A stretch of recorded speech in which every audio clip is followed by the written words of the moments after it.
چنانچہ حافظ ابن قیم رحمۃ اللہ علیہ نے الداء والدواء ایک کتاب ہے، اس میں لکھا ہے کہ جو انسان بھی گناہ کا ارتکاب کرتا ہے اس کو گناہوں کے نقصانات پیش آتے ہیں دنیا میں۔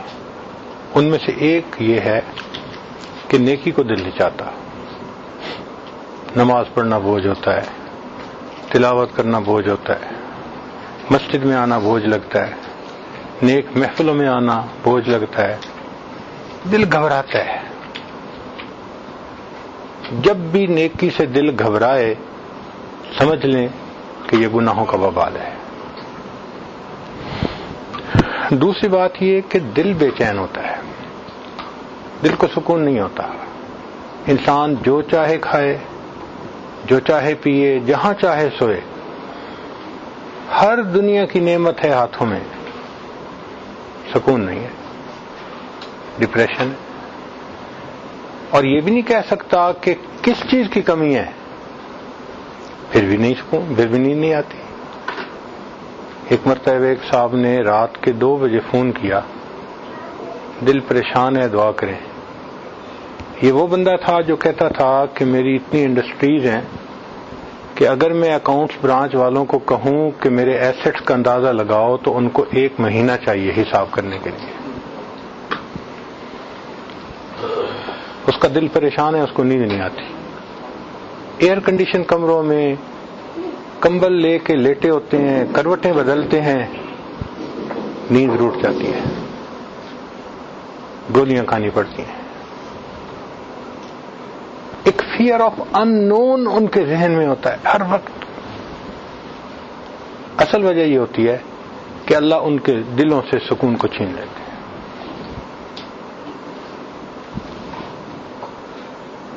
تیسری بات کہ ان کے زندگیوں سے برکت نکل جاتی ہے۔ برکت کا کیا معنی؟ کہ کوئی کام ان کا پورا نہیں ہوتا، ڈیل ہوتے ہوتے رہ جاتی ہے، نوکری ملتے ملتے رہ جاتی ہے، بیٹی کا رشتہ ہوتے ہوتے نہیں ہوتا۔ حضرت لوگ آتے ہیں، بیٹی کو پسند بھی کر جاتے ہیں، خوش جاتے ہیں، پھر جواب ہی کوئی نہیں دیتا۔ کام نہیں سمٹتے تو کاموں کا ادھورا رہ جانا یا اپنے وقت میں کاموں کا پورا نہ ہونا بے برکتی کی دلیل ہے۔ نہ صحت میں برکت۔ آپ دیکھیں 24 سال کا نوجوان، جی مجھے لو بیک پین ہے، یہ بے برکتی کی کتنی بڑی نشانی ہے کہ 24 سال کی عمر میں اس کو لو بیک کی پین۔ اللہ اکبر کبیرہ۔ وقت میں برکت نہیں ہوتی، کام سمٹتے نہیں، زندگی کے کسی چیز میں برکت نظر ہی نہیں آتی۔ پھر ایک اس کے وبال یہ ہے کہ انسان سے نعمتیں چھننی شروع ہو جاتی ہیں۔ جو انسان ناقدری کرتا ہے، گناہ کرتا ہے، پروردگار پھر نعمتیں واپس بھی لے لیتے ہیں۔ ایک اصول یاد رکھیں کہ جو پروردگار نعمتیں دینا جانتا ہے وہ پروردگار نعمتیں لینا بھی جانتا ہے۔ اللہ تعالیٰ بندے کو ٹیبل کے دوسری طرف بٹھا دیتے ہیں، آج دینے والا تھا، کل مانگنے والا ہوتا ہے۔ حضرت ایک وقت تھا مٹی کو ہاتھ لگاتے تھے سونا بن جاتی تھی، آج تو سونے کو ہاتھ لگاتے ہیں مٹی بن جاتی ہے۔ حضرت لاکھوں لینے تھے ایک وقت تھا، آج لوگوں کے لاکھوں دینے ہیں۔ وقت بدل جاتا ہے، ایسے لگتا ہے کہ حالات رخ پھیر دیتے ہیں، عزت ذلت میں بدل جاتی ہے، انسان اپنی آنکھوں میں حقیر نظر آتا ہے اپنے آپ کو۔ اس لیے کہ نعمتوں کی قدردانی کی۔ اللہ نے تو نعمتیں دی تھی، میرا شکر ادا کرو۔ ہم نے گناہوں میں اس کو لگا دیا، عیاشیوں میں لگا دیا، اور اس کا نتیجہ یہ نکلا اللہ نے نعمتوں سے محروم کر دیا۔ اور ایک اس کی نشانی یہ کہ دعائیں قبول نہیں ہوتی۔ انسان جو مانگتا ہے ایسے لگتا ہے جیسے یہ دعا سنی ہی نہیں گئی، اس لیے یہ شکوہ عام ہو گیا جی ہماری تو سنتا ہی نہیں۔ بھئی اللہ تعالیٰ سب کی دعا کو سنتا ہے، مگر وہ پابند نہیں ہے کہ ضرور اس کو پورا کر دے۔ ان ربی لسمیع الدعا، میرا رب دعا کو سنتا ہے، مگر وہ پروردگار ہے، اس کی مرضی ہے، اس کے سامنے کسی کی نہیں چلتی۔ ہم عاجز مسکین بندے ہیں، عبادت کر کے راضی کریں گے تو وہ ہمارا لحاظ فرما لے گا، اور اگر نافرمانی کریں گے وہ ہمیں تگنی کا ناچ نچا دے گا۔ سروں سے پگڑیاں اچھل جاتی ہیں، دوپٹے اتر جاتے ہیں، گھر بیٹھے بٹھائے انسان ذلیل ہو جاتا ہے۔ بھائی چٹان سے جو سر مارے تو اپنا ہی سر پھوڑے گا نا، تو اللہ رب العزت کے ساتھ یہ معاملہ، تو گناہ کر کے ہم سکون کی زندگی نہیں گزار سکتے۔ اردو کا مقولہ ہے رہنا دریا میں مگرمچھ سے بیر۔ بھئی دریا میں رہنا ہو تو مگرمچھ سے بیر نہیں چلتا، جہان میں رہنا ہے تو جہان کے بنانے والے سے بیر۔ اس لیے ہمارے پاس ایک آپشن ہے، دو نہیں ہے، کہ ہم نیکی کی زندگی گزاریں، گناہوں کو چھوڑیں اور اپنے رب کو راضی کرنے کی کوشش میں لگیں، تب دنیا بھی کامیابی ملے گی، آخرت کی بھی کامیابی ملے گی۔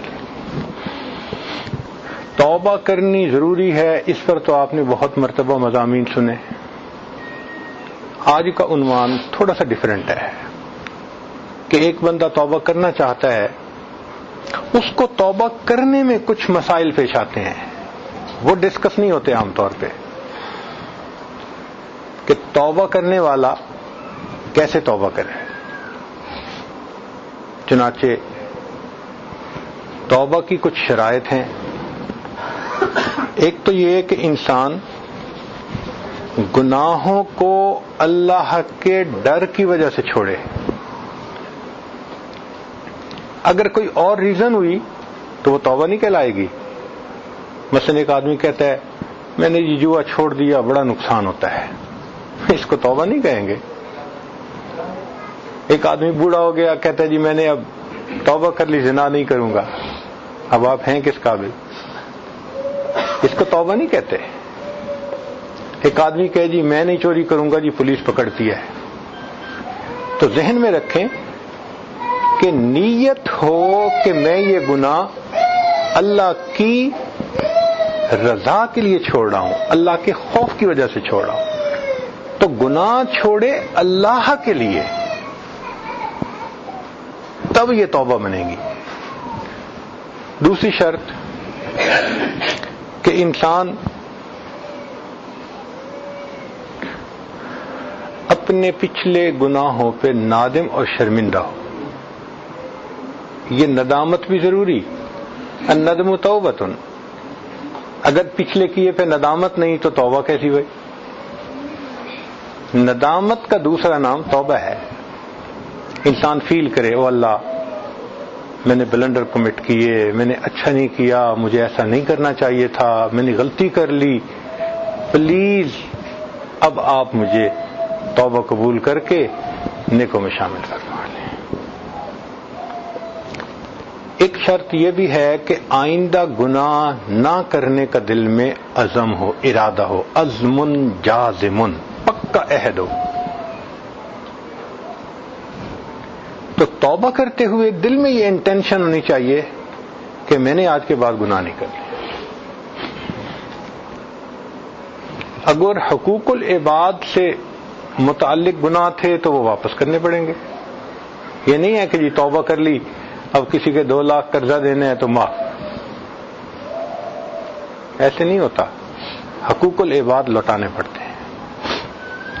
کسی کے دل کو تکلیف پہنچائی، معافی مانگیں، کسی کی غیبت کی، اس سے معافی مانگیں، کسی کے حقوق کو پامال کیا، اس سے معافی مانگیں۔ حقوق العباد کو سلجھانا پڑتا ہے، اور اس دنیا میں سلجھانا بہت آسان ہے، آخرت میں ان کو پے کرنا بہت مشکل کام ہے۔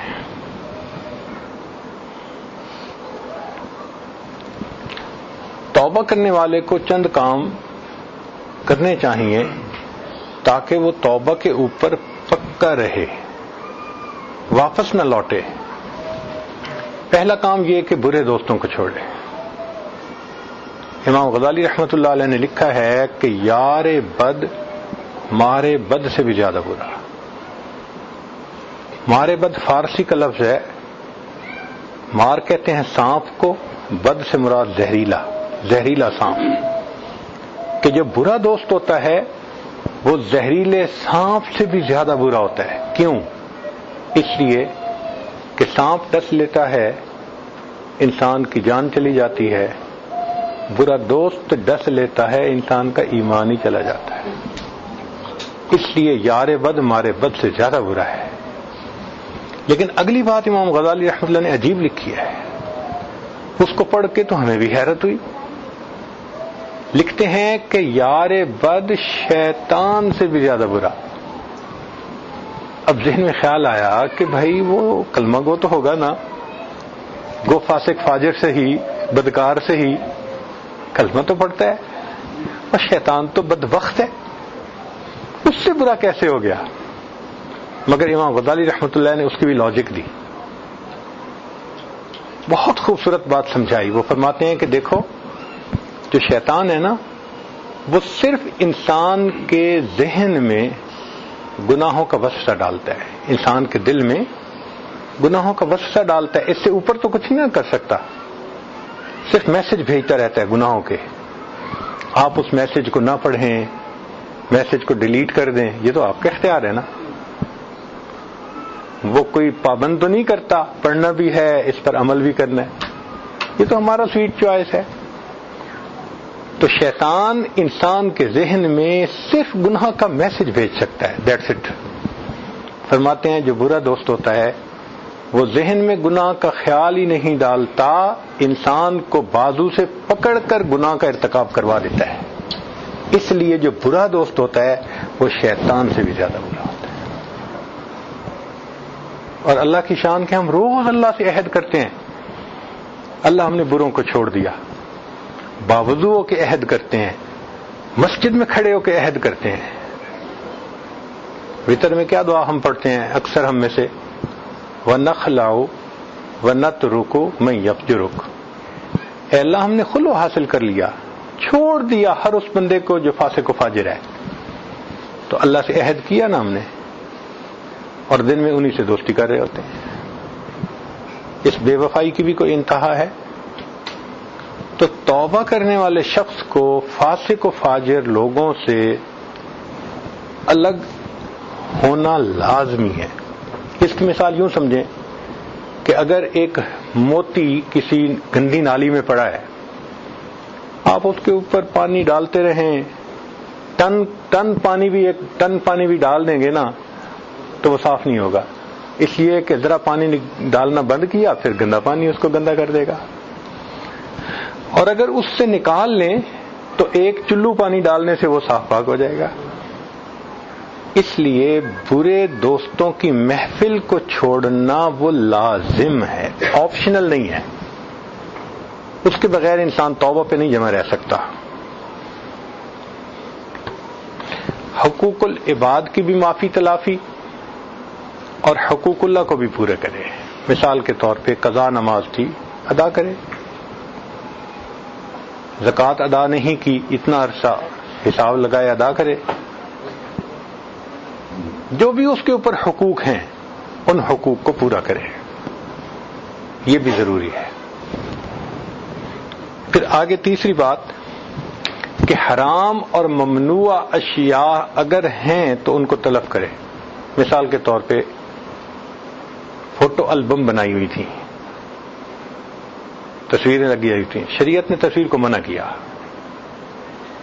ایز اے رول تصویر حرام ہے، ہاں علماء نے ضرورت کے تحت اس کی اجازت دی ہے۔ الضرورات تبیح المحظورات، ضرورتیں جو ہوتی ہیں پھر شریعت انسان کو اجازت دے دیتی ہے۔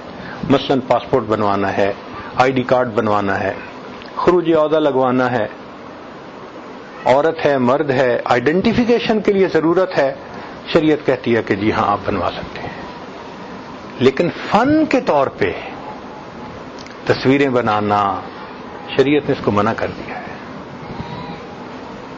اور اس کا حسن دیکھیے کہ شریعت نے منع کیا شرک سے، اور شرک کی ابتدا تصویر سے شروع ہوتی ہے، تو شریعت نے کہا نپ دی ایول ان دی بڈ، کیا امت کا مزاج بنایا کہ تم تصویروں والا مزاج ہی مت بناؤ۔ تو اگر ایسی چیزیں ہیں جو حرام اور ممنوع تھیں ان کو تلف کرنا ضروری۔ ایک اور مثال سنیے، ایک بندہ شراب پیتا تھا اور اس کے پاس شراب پینے کے وہ خاص گلاس تھے، اب اس نے توبہ کر لی، تو یہ نہیں کہہ سکتا جی میں ان کو دھو لیتا ہوں اور میں ان میں جوس پی لیا کروں گا، پانی پی لیا کروں گا۔ شریعت کہتی ہے نہیں، تم جب پانی پی رہے ہوگے نا تو یہ گلاس تمہیں کچھ اور یاد دلا رہا ہوگا، اس لیے یہ میموری ہی ختم ہونی ضروری ہے۔ ایسی ممنوع اشیاء کا تلف کرنا، ان کو دور کر دینا یہ ضروری ہے۔ اگر بدن کو حرام مال سے پالا، رشوت کھائی، یتیموں کا مال کھایا، بہن بیٹیوں کو جائیداد میں سے حصہ نہیں دیا، حرام مال تھا نا، اب کیا کرے؟ شریعت کہتی ہے کہ بھائی اب اس کا حل یہ ہے کہ تم اس بدن کو دین کے کاموں میں استعمال کرو، اللہ کے راستے میں نکلو، لگاؤ 4 مہینے، لگاؤ سال۔ یہ بدن جو گناہوں میں لگا رہا، اب یہ بدن دین کی خدمت میں بھی تو لگے نظر رہا۔ تم عورتوں کے پیچھے سڑکوں پہ جوتیاں چٹکھاتے رہے، اب ذرا انسانوں کی ہدایت کے لیے اللہ کے راستے میں بھی نکل کے دیکھو۔ نیک لوگوں کو دوست بنائے، اس لیے کہ نیکاں دے لڑ لگیاں میری جھولی وچ پھل پے، تے بریاں نال لگیاں میرے اگلے بھی ڈل پے۔ نیکوں کے ساتھ لگنے سے میری جھولی میں پھول پڑ گئے، اور بروں کے ساتھ لگنے سے جو پہلے تھے وہ بھی جھولی سے گر گئے۔